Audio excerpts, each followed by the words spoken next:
Citroën C5 1800 κυβικά, 116 άλογα.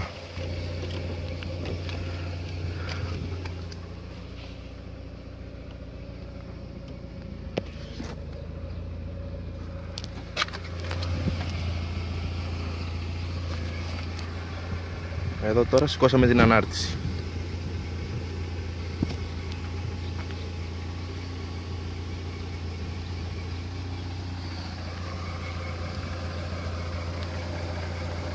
Τώρα είναι στο μέγιστο.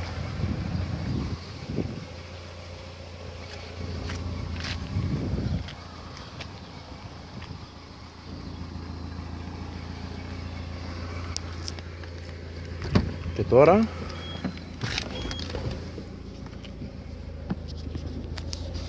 θα την κατεβάσουμε.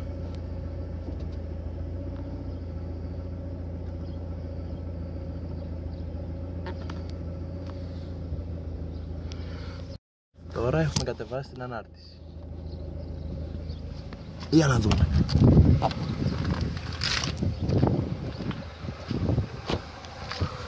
Όπως βλέπετε έχει κατέβει αρκετά. Αυτή η λειτουργία είναι για να φορτώνουμε τα πράγματα πιο εύκολα στα μάξι σε περίπτωση βαρέων αντικειμένων.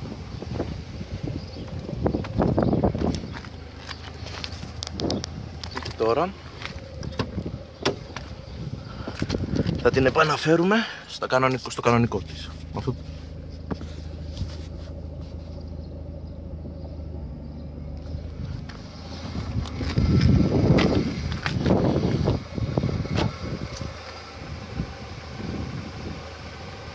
Όπως βλέπετε σηκώνεται.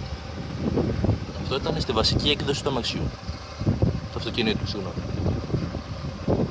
Citroën C5 1,8 βενζίνη, 116 ύπη. Citroën C5 Brake.